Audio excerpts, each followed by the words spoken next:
Supreme court کی جانب سے متنازع فیصلے کے خلاف پاکستان مرکزی مسلم لیگ کوئٹہ کی جانب سے پریس کلب کے باہر احتجاجی مظاہرہ کیا گیا، جس میں مظاہرین نے عقیدہ ختم نبوت کے تحفظ، قادیانیت نوازی بند کرنے، قرآن میں حریف نامنظور جیسے خطبے ہاتھوں میں تھامے ہوئے تھے۔ مظاہرین کی جانب سے سپریم کورٹ کے فیصلے کے خلاف شدید نعرے بازی بھی کی گئی۔ اس موقع پر مظاہرین نے وش نیوز سے بات کرتے ہوئے کہا کہ آج کے ہمارے اس مظاہرے کا مقصد صرف جو چیف جسٹس نے جو ختم نبوت پہ جو شب خون مارا ہے اور قادیانیوں کو اپنے تبلیغ اور اپنے مذہب کو چلانے کی اجازت دی ہے، آج کا ہمارا مظاہرہ اس کے خلاف ہے۔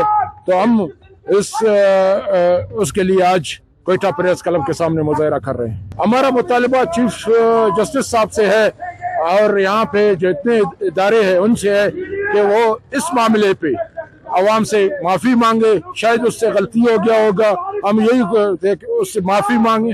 اگر معافی نہیں مانگتا تو شاید پاکستان کے 25 کروڑ عوام سڑکوں پہ ہوں گے۔ آج کا یہ مظاہرہ اور احتجاج اس لیے ہم سمجھتے ہیں کہ ہم مسلمان ہیں، ختم نبوت پر ہمارے ایمان ہے۔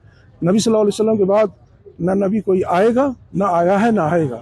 تو اس قانون میں جو بھی کمی پیشی یا خصوصاً قادیانیت کو جو بھی سپورٹ کرے گا، اس سے مسلمانوں کا دل آزاری ہوگی اور اسلام پر ایک حملہ تصور کیا جائے گا۔ ہم یہ سمجھتے ہیں ہم ہر قسم کے وہ عمل کریں گے جو ہمارے بس میں ہوگا۔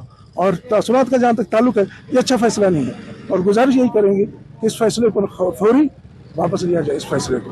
مظاہرین کا مزید کہنا تھا کہ ختم نبوت ہمارے ایمان کا مسئلہ ہے۔ اس مسئلے پر چیف جسٹس کا فیصلہ آئین کی سراسر منفی اور وطن عزیز کی 97% عوام کے جذبات کو ٹھیس پہنچانے کے مترادف ہے۔ عقیدہ ختم نبوت اسلام کا اثاثہ ہے۔ اس حساس مسئلے پر فقط وضاحتی بیان دینا ناکافی ہے۔ چیف جسٹس اس فیصلے پر نظر ثانی کے بعد دوبارہ اپنا فیصلہ جاری کرے۔ مرکزی مسلم لیگ اس فیصلے کے واپس ہو جانے تک اپنا احتجاج جاری رکھے گی۔